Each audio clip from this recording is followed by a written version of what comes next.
Assalamu alaikum. Welcome to CSA Pakistan. Once again, we are here with an interesting topic, Introduction to Mental Health, First Aid for Children. My name is Sadia Fateh and I am a clinical psychologist and ABA therapist. The purpose of this webinar is to understand basically what is mental health and the importance of mental health for children. सबसे पहले हम देखेंगे कि basically mental health होती क्या है. A state of well-being in which individuals realize their ability, can cope with their normal stresses of life, can work productively and are able to contribute to their community. Basically mental health एक ऐसी state का नाम है जिसमें एक individual जो है वो करता है अपनी एबिलिटीज को, कोप करता है अपनी डेली लाइफ के स्ट्रेसेस के साथ, और वर्क आउटपुट में जो है वो प्रोडक्टिवली जो है वो अपना कंट्रीब्यूशन देता है कम्युनिटी की तरफ. अब हम देखेंगे कि जो बच्चे हैं उनके लिए मेंटल हेल्थ क्यों ज़रूरी है और क्या इंपॉर्टेंस है मेंटल हेल्थ की बच्चों में. Mental health is crucial for children's development, academic success and overall wellbeing. अगर हम ओवरऑल वेलबींग की बात करें तो ओवरऑल वेलबींग के अंदर हमारी इमोशनल, साइकोलॉजिकल, एकेडमिक सक्सेस और सारी चीज़ें आ जाती हैं. सबसे पहले हम बात करेंगे कि चिल्ड्रन डेवलपमेंट जो है वो क्यों ज़रूरी है और क्यों मेंटल हेल्थ में उसका क्रूशियल रोल है. जो चिल्ड्रन डेवलपमेंट है, आमतौर पे बात की जाती है कि जब बच्चा पैदा होता है और उसके बाद जो उसके माइलस्टोन्स होते हैं और वो स्टेप बाय स्टेप जो चीज़ें अचीव कर रहा होता है उसे चिल्ड्रंस की बेसिक डेवलपमेंट कहते हैं. लेकिन हम साइकोलॉजिस्ट ये बात करते हैं कि ड्यूरिंग प्रेगनेंसी जो कॉम्प्लिकेशंस मदर फेस कर रही होती है उसका इम्पैक्ट भी बच्चे के ऊपर बहुत आता है. जैसे कि उसकी अगर डाइट खराब होगी तो उसका इम्पैक्ट भी आएगा, उसके अगर इन्वायरमेंटल फैक्टर्स जो है आ जाते हैं जिसमें स्ट्रेस हो जाता है, आ सकता है, जिसमें वायलेंस वगैरह आ जाता है, जिसमें जो है वो एनजाइटी डिप्रेशन आ जाता है. अगर मदर जो है वो एनजाइटी और डिप्रेशन में रहेगी तो उसका साइड इफेक्ट जो बच्चे की डेवलपमेंट के ऊपर आता है. इसी तरह जो है वो अगर वो कोई ड्रग्स ले रही है या फिर अगर उसकी डाइट ठीक नहीं है और उसकी मेडिकेशंस ठीक नहीं है तो उसकी भी जो है वो साइड इफेक्ट्स जो है वो बच्चों की डेवलपमेंट के ऊपर आते हैं, जिसकी वजह से बहुत से न्यूरो डेवलपमेंटल डिसऑर्डर्स जो है वो बच्चों के अंदर पाए जाते हैं, जैसे सेरेब्रल पाल्सी है, जैसे डिसलेक्सिया है, जैसे जो है वो एडीएचडी या ऑटिज्म की हम बात करते हैं. तो ये सारे रिस्क फैक्टर्स हैं जिनकी वजह से बच्चों की डेवलपमेंट के ऊपर इफेक्ट आता है और ये डिसऑर्डर्स कॉज होते हैं. अब हम देखेंगे कि कैसे जो है वो बच्चों की इमोशनल और साइकोलॉजिकल डेवलपमेंट के ऊपर जो है वो असरअंदाज होती हैं चीज़ें, जिसमें जो है वो अगर बच्चा जो है वो सैड होगा, एंगर होगा, आएगा उसके अंदर, या वो एंजाइटी फेस कर रहा है तो वो उस तरह से जो है वो चीज़ें प्रोडक्टिवली नहीं कर सकेगा जैसे एक आम बच्चा करता है. और अगर इसकी अर्ली इंटरवेंशंस नहीं ली जाएंगी तो वो जो है वो लॉन्ग टर्म इम्पैक्ट के अंदर उसकी चीज़ें आ जाती हैं. अगर हम एकेडमिक परफॉर्मेंस की बात करें तो जो है वो अटेंशन नहीं दे पाते हैं बच्चे, मूड स्विंग्स होते हैं उनके, स्कूल की एक्टिविटीज़ में पार्ट नहीं करते हैं, और जिसकी वजह से उनके उस तरह से ग्रेड्स नहीं आते हैं जैसे बाकी बच्चों के आते हैं. और सोशल रिलेशनशिप और बिहेवियर की अगर हम बात करें तो इंटरेक्शन उनका बच्चों के साथ इस तरह से नहीं होता है, विड्रॉल सिम्टम्स आते हैं उनके अंदर, डिफरेंट आउटडोर एक्टिविटीज़ में वो इन्वॉल्व नहीं होते हैं, जिसकी वजह से फिर उनकी फिजिकल हेल्थ भी अफेक्ट हो रही होती है, ओबेसिटी आ रही होती है उनके अंदर, स्लीप डिसऑर्डर्स आ रहे होते हैं, वीक इम्यून सिस्टम होता है उनका. तो ये सारी चीज़ें जो है वो कंट्रीब्यूट कर रही होती हैं अगर मेंटल हेल्थ उनकी ख़राब होगी तो. ठीक है. अब कॉमन मेंटल हेल्थ इश्यूज जो चिल्ड्रन के अंदर आ रहे होते हैं, जैसे हमने एनजाइटी डिसऑर्डर्स की बात की, डिप्रेशन है, बिहेवियर प्रॉब्लम्स हैं जैसे एडीएचडी में जो है वो बच्चे हाइपर एक्टिव हो जाते हैं, ट्रॉमा और स्ट्रेस रिलेटेड डिसऑर्डर्स आ जाते हैं, सेल्फ हार्म करते हैं बच्चे, सुसाइडल थॉट्स आते हैं उनके अंदर. नेक्स्ट हम ये देखेंगे कि क्यों ज़रूरी है मेंटल हेल्थ फर्स्ट एड बच्चों के लिए. स्टैटिस्टिक्स हमें ये बताते हैं और हाईलाइट करते हैं कि दिन ब दिन जो एनजाइटी, डिप्रेशन और बिहेवियर इश्यूज की रेशो है वो बढ़ती जा रही है. और ये क्यों बढ़ती जा रही है? क्योंकि जो है वो अवेयरनेस नहीं है, पेरेंट्स को जो है वो अर्ली इंटरवेंशंस नहीं ली जाती हैं, जिसकी वजह से इसकी प्रेवलेंस डे बाय डे बढ़ती जा रही है। अब इसको इम्प्रूव करने के लिए जो है वो हम मेंटल हेल्थ लिटरेसी की तरफ जाते हैं। हम ट्राई करते हैं कि रिड्यूस करें स्टिग्मा को, और बेहतर जो है वो टूल्स प्रोवाइड कर सकें ताकि हम सपोर्ट दे सकें ऐसे लोगों को। जैसे मेंटल हेल्थ ज़रूरी है, अ, हम मेंटल हेल्थ भी इतनी ही ज़रूरी है हमारे लिए जैसे फिजिकल हेल्थ ज़रूरी है। लेकिन बहुत सी जगहों पे देखा जाता है कि जो है वो मेंटल हेल्थ को ओवरलुक कर दिया जाता है, स्पेशली अगर हम चिल्ड्रंस की बात करें तो। और इसकी प्रेवलेंस भी इसीलिए बढ़ रही है क्योंकि जो है वो अर्ली इंटरवेंशंस नहीं दी जाते हैं, बच्चों की तरफ इतना ध्यान नहीं दिया जाता है। और जब जो है वो चीज़ें कॉम्प्लिकेट हो जाती हैं या फिर जो है वो सिम्टम्स बढ़ जाते हैं, तब पेरेंट्स को पता चलता है कि उनके बच्चे के अंदर ये इशू है या उनमें ये चीज़ें पाई जा रही हैं। तो इन चीज़ों को देखने के लिए जो है वो हम मेंटल हेल्थ फर्स्ट एड जो है वो प्रोवाइड करते हैं ताकि ये जो है वो पेरेंट्स भी और बच्चे भी इन चीज़ों से बच सके। नेक्स्ट हमारे पास स्टैटिस्टिक्स आ जाते हैं जिसमें हमें ये पता चलता है कि जो एंजाइटी की रेशो है, according to the Center for Disease Control and Prevention, 7.1% जो है वो चिल्ड्रंस जिनकी एज 3 to 17 ईयर है वो एक्सपीरियंस करते हैं anxiety in the United state. और ये डाटा 2019 के जो है वो एक आर्टिकल है वहां से हमने लिया है। अगर हम डिप्रेशन की बात करें तो national institute of mental health हमें ये बताता है कि 3.2% जो बच्चे हैं जिनकी एज 3 to 17 ईयर्स है वो डायग्नोज्ड हैं डिप्रेशन से। और 1 in 4 एडोलेसेंट अप्रोक्सीमेटली, जिसका हमारे पास 24% बनता है, वो रिपोर्टेड किए गए हैं कि वो major depressive episode in past years जो है वो एक्सपीरियंस कर रहे हैं। नेक्स्ट अगर हम जो है वो बात करें मेंटल हेल्थ की ओवरऑल, तो according to American Academy of pediatricians highlight that mental health concern among children risen by more than 40% in 2020। और नेक्स्ट हमारे पास डाटा है जो है सर्वे ऑफ चिल्ड्रंस हेल्थ का, जो ये इंडिकेट करता है कि 9.2% जो है वो बच्चे जिनकी उम्र 2 to 17 ईयर्स है इन द यूएस, वो डायग्नोज्ड हुए बिहेवियर इश्यूज से या फिर कंडक्ट डिसऑर्डर, जिसमें एडीएचडी जो है वो एग्जाम्पल है हमारे पास, और ये डाटा 2022 का है। नेक्स्ट हमारे पास जो है वो कोर कॉन्सेप्ट्स हैं मेंटल हेल्थ फर्स्ट एड के, जिसमें हम सबसे पहला हमारे पास ये है कि हम जो है वो रिकग्नाइज करें science of mental health issues. सबसे बड़ी जो प्रॉब्लम होती है पेरेंट्स को वो यही होती है कि वो जो है वो उन साइंस को ही रिकग्नाइज नहीं कर पाते हैं, जिसकी वजह से जो है वो जो है वो कम इश्यूज जो होते हैं वो ज्यादा में कन्वर्ट हो जाते हैं।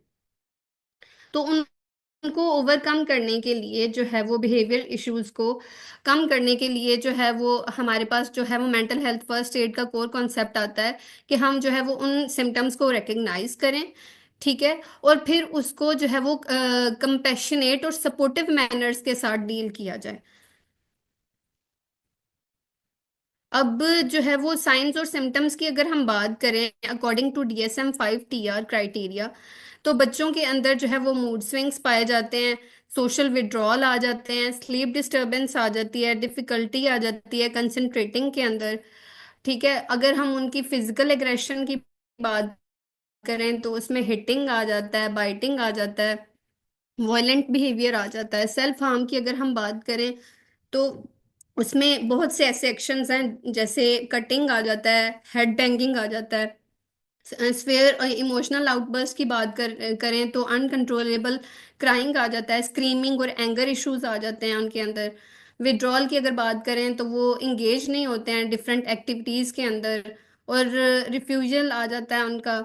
डिसोरिएंटेशन की बात करें तो उनके अंदर कंफ्यूजन बहुत ज़्यादा होती है, जिसकी वजह से वो अटेंशन नहीं पे कर पा रहे होते हैं अपनी चीज़ों के ऊपर।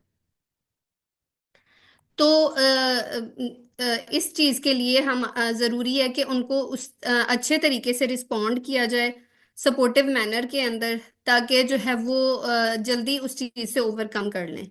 यहाँ पे अगर हम एग्जाम्पल कोड करें तो बच्चों के ऊपर एक इंडियन मूवी है तारे जमी पर।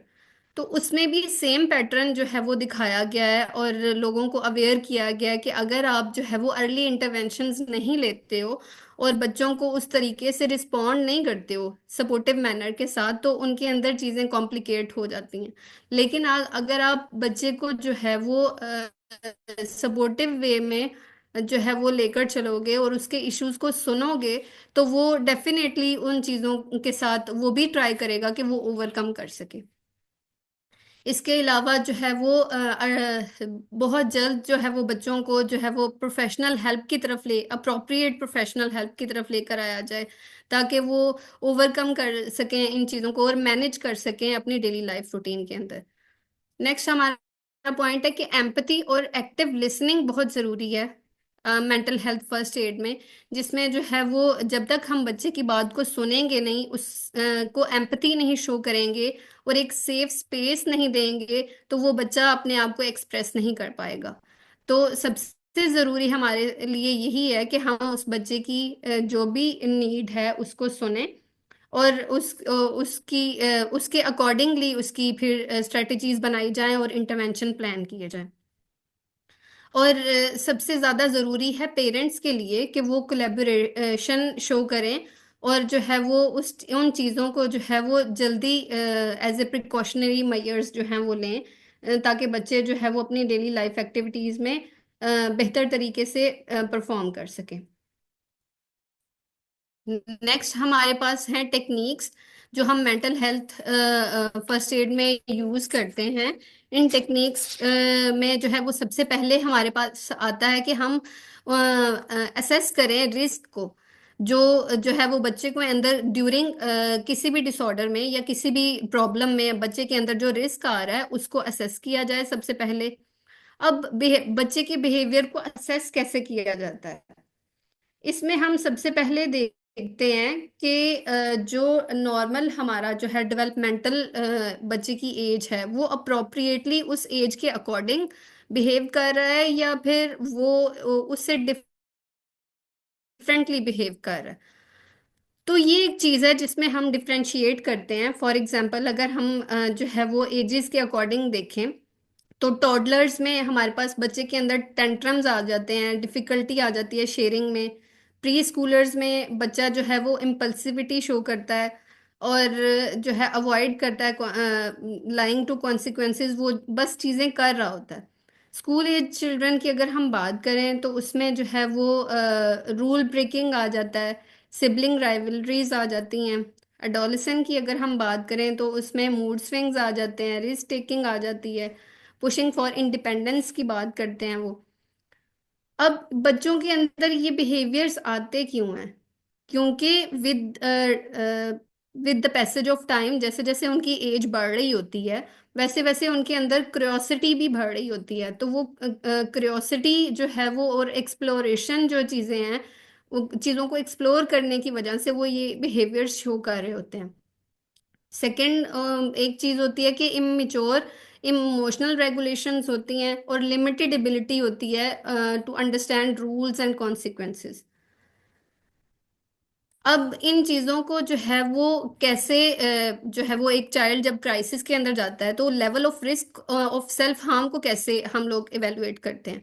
तो सबसे पहले हम देखते हैं रेड फ्लैग्स को, कि रेड फ्लैग्स इंडिकेटर्स को देखते हैं कि क्या बच्चे के बिहेवियर की फ्रीक्वेंसी और उसकी ड्यूरेशन सेम है जैसे नॉर्मल बच्चों में होती है, या वो फ्रीक्वेंसी या ड्यूरेशन ज़्यादा है as compare to normal child.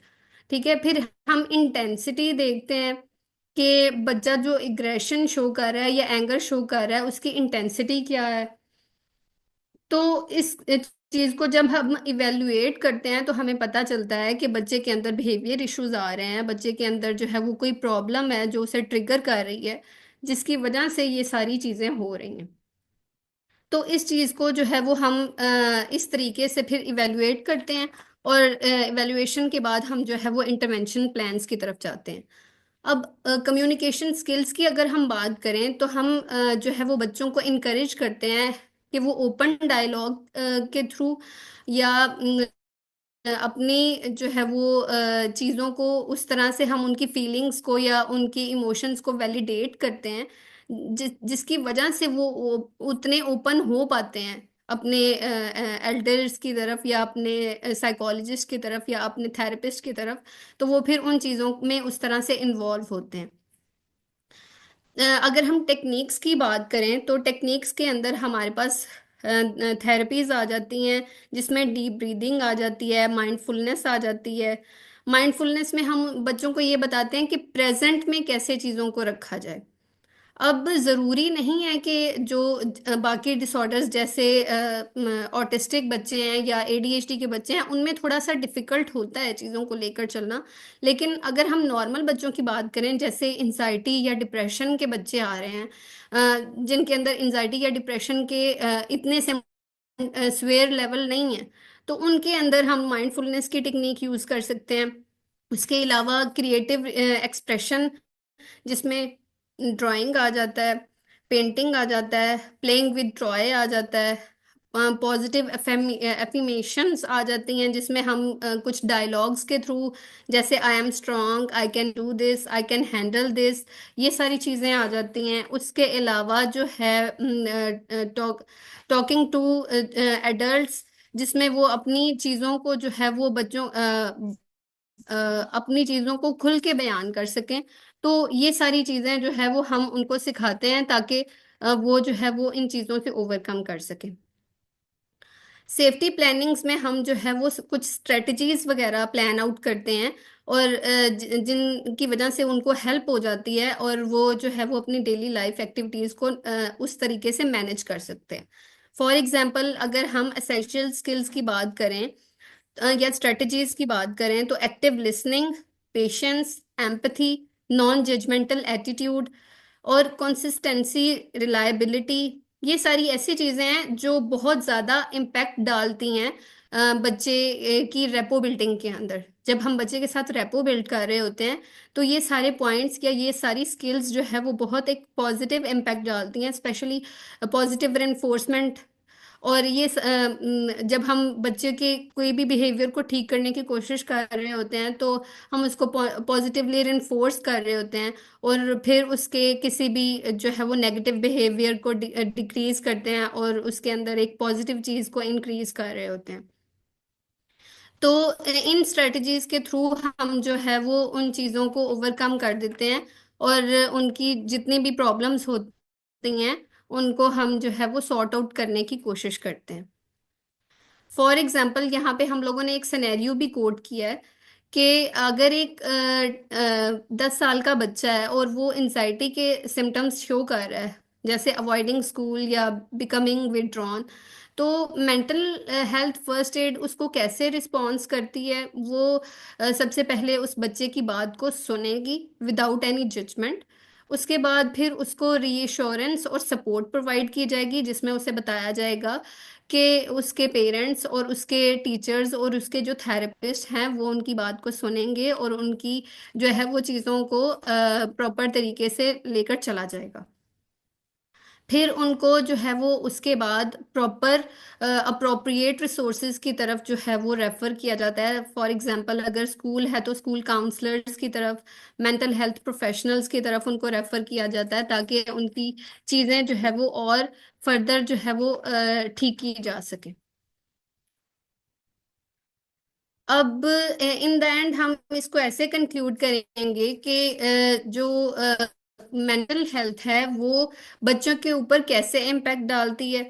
जैसे हमने पहले भी बात की कि जो है वो क्यों ज़रूरी है मेंटल हेल्थ, और वो किस तरह से हमारी चीज़ों के ऊपर इफेक्ट डाल रही होती है। तो मेंटल हेल्थ, जैसे हमने पहले भी बात की कि जैसे फिजिकल हेल्थ हमारे लिए ज़रूरी है, इसी तरह मेंटल हेल्थ भी हमारे लिए उतनी ही ज़रूरी है। जैसे हम बच्चे को बुखार होता है तो हम उसको उतनी एजेंसी के अंदर लेकर जाते हैं, उसको दवाई देते हैं, उसको सारी चीज़ें प्रोवाइड कर रहे होते हैं ताकि वो उस चीज़ को ओवरकम कर सके। इसी तरह जो है वो मेंटल हेल्थ की भी प्रिकॉशनरी मेजर्स होते हैं, और उसको भी हम उसी तरीके से ट्रीट हमें करना चाहिए जैसे हम फिजिकल हेल्थ को कर रहे होते हैं। और रोल क्या है मेंटल हेल्थ फर्स्ट एड का? जैसे हमने ऊपर भी बात की कि हम जो है वो रिकग्नाइज करते हैं साइन एंड सिम्टम्स को। ठीक है, उसके बाद हम प्रोफेशनल्स की तरफ लेकर जाते हैं, बच्चे की बात को गौर से सुनते हैं। ठीक है, और उनको उनकी डेली लाइफ एक्टिविटीज के अंदर इतना उनको कर देते हैं, मैनेजेबल कर देते हैं कि वो अपनी एटलीस्ट डेली लाइफ एक्टिविटीज को परफॉर्म अच्छे तरीके से कर सकें, और उसमें उनको कोई हर्डल या जो है वो प्रॉब्लम ना फेस करनी पड़े।